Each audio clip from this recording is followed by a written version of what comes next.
So it's been a really long time since we've touched this car, so we're going to take it for a test drive and see what we have to do next.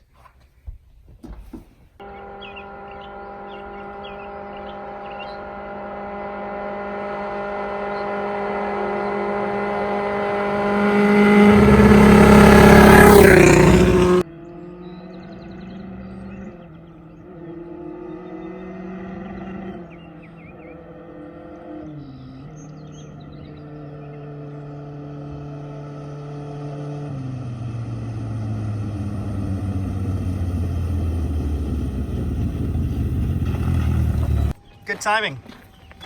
We gotta fix your wheel. Is it loose? Yep. Oh, it was starting to shake. I noticed it. I'm like, huh, something wrong with those front wheels. Look at the gap. That's why you don't run spacers, eh? Yeah. No, this one's still good. I don't know why. Yeah, I noticed that. I thought you were hitting the rev limiter. No, it's just going. I had like $6,000 and it wouldn't go over. That's not good. So we're gonna have to look into that. Figure out what that is. But most importantly, we need to tighten that tire up. Yeah. Does that scare you? Give it a push. It's sitting out like at least a 1/4 inch. What gear were you in? How fast were you going? I was going like 90 kilometers an hour. All right, test drive number 2. We tightened that wheel down so that it's actually flush against the mating surface again. And we torqued the other 3 and they weren't actually very tight either. So I think we forgot to torque them last time. It's easier to drive not work boots in this thing. It's pretty picky on the clutch.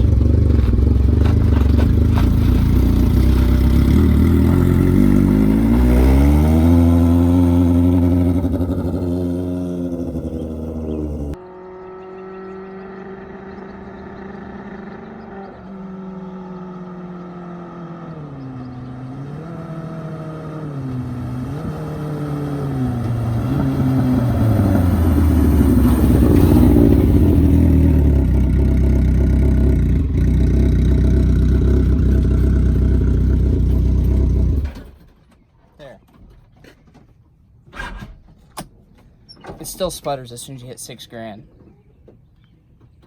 So it's probably the easiest thing to rule out is put good fuel in it.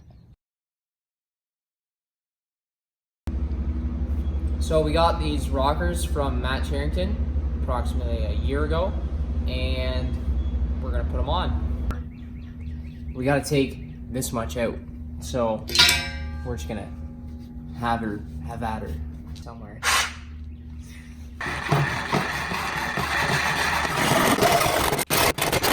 That wasn't very straight on that bottom cut, but we can always take a Dremel or something and cut it, make it a little straighter.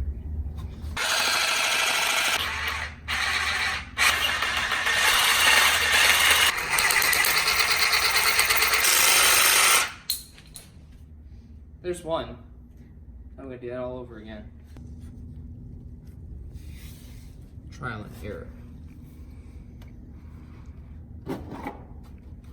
All right, so we cut these off with a Sawzall, and then we cut 2 inches out of this fiberglass, and then we used those cut-offs to remate this back together, and we riveted it on. And you can just ask Heather, she watched us do it, so it's proof that we did it, and she breathed in all the awesome chemicals. So now we're gonna sand this and use some Dynaglass to fill in the stuff we don't like.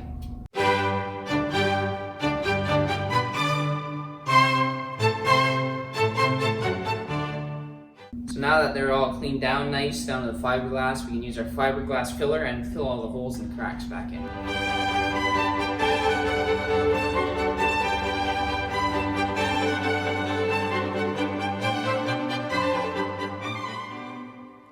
Alright, it's been 2 days, so we're gonna sand it outside this time because it makes a lot of dust and I don't like inhaling fiberglass dust. Alright, now that they're puttied and sanded twice, we're gonna get them painted and ready to go in the car. Welcome to our paint booth. It's dust free, it's top of the class. Now we're gonna paint.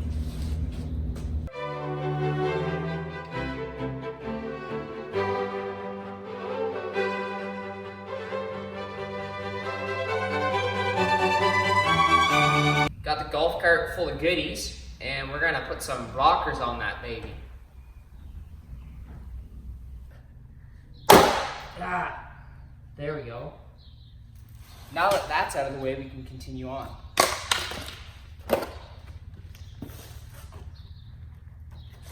So basically, we're going to drill some holes into these rockers and put rib nuts on to hold these rockers on, and we're going to use some foam in between to keep from rattling around.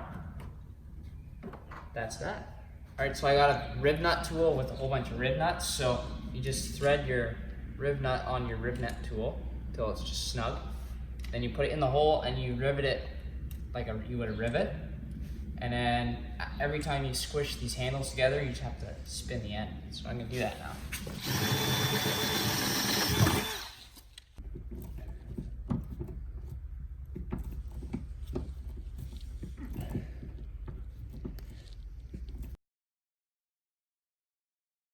All right, we're gonna do an oil change on this puppy. So I got some Lucas oil, K&N filter, and we're gonna give her a nice little oil change tune-up.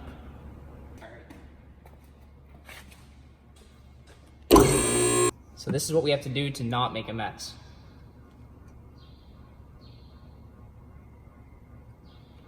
I just don't know if this funnel's gonna keep up or not.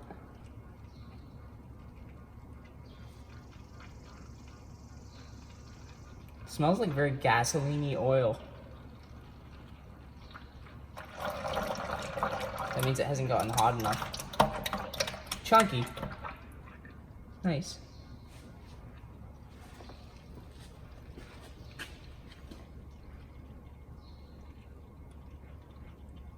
Oh well, good thing I got new oil. Oil's only $25.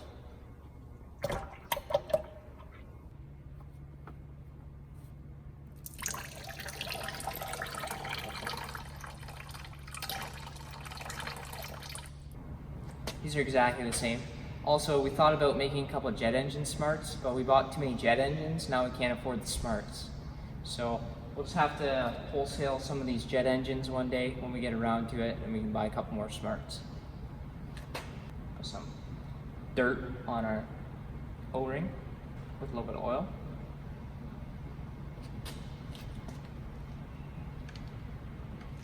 And then we spin it back on. You don't want to do it on too tight or you'll never get it back off again.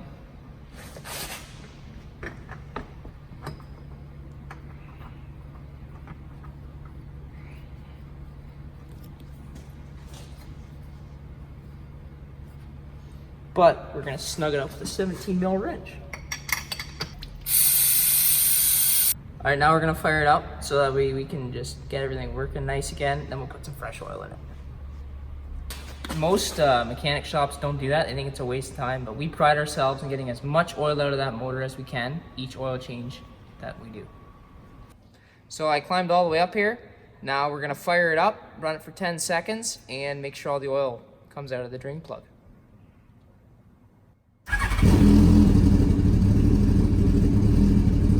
It's idling a little funny just because it's a little bit low on oil.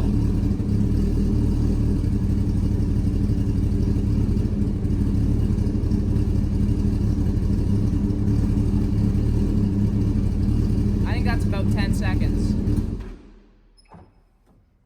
So now that we fired it up, got all the oil out, we're gonna dump some more oil back in. We're gonna use some Lucas 1040 high performance motorcycle oil in our high performance smart car. Make sure you use the dirtiest funnel you can find. I'm gonna use this one. This is the oil we're using. Formulated with clutch saving technology, a must for wet clutch applications in high RPM engines. That's us. Oh, it's like completely see-through.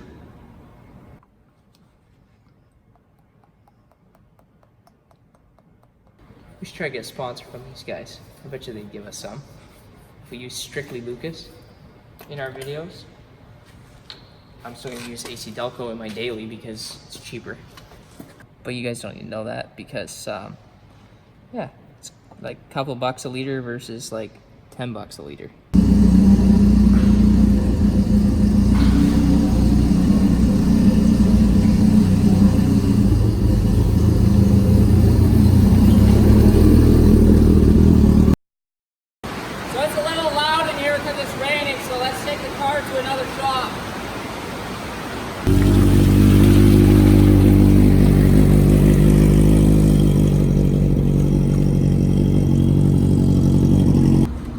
that just steam? No, you know what that is? Remember we did the oil change and leaked oil on the heat wrap? Oh yeah. That's what that is. But let's just verify. The customer's concern is always first.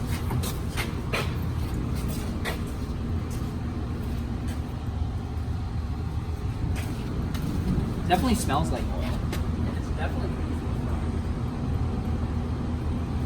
It's hard to tell. If we start getting more smoke, then we need to get worried. But I think for now it's fine.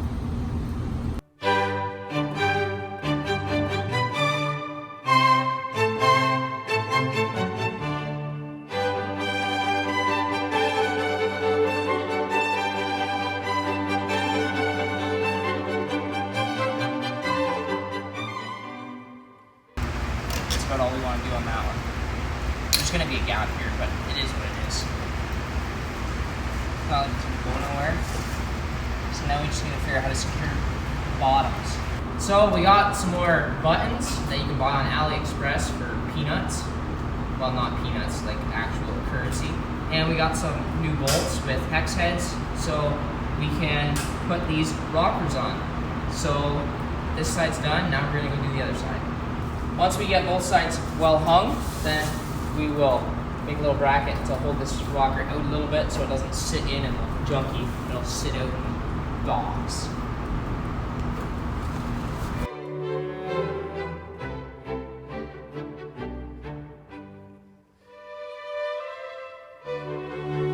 Alright, so we got some foam on it just to kind of fill the gap up because it doesn't quite fit perfect to the rocker because it's off of a newer smart car. And also to make it so that if it vibrates, it won't make a rattling noise. So we're going to stick it on with our fancy bolts that are all painted up now with the red buttons, and it'll look awesome.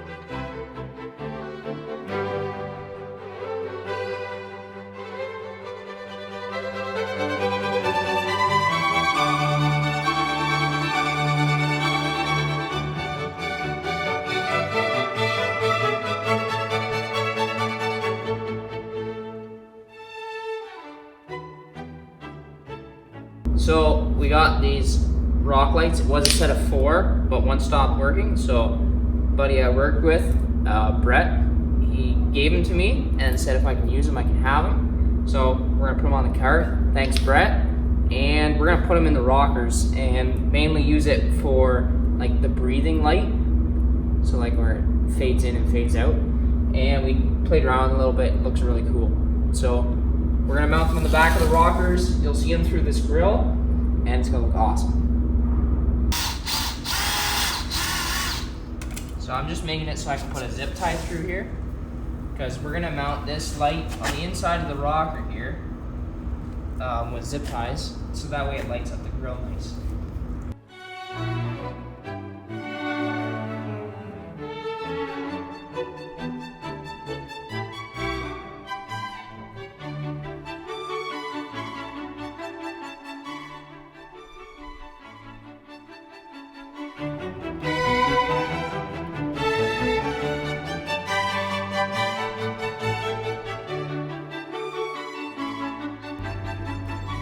Now we just repeat on the other side, and then we're done.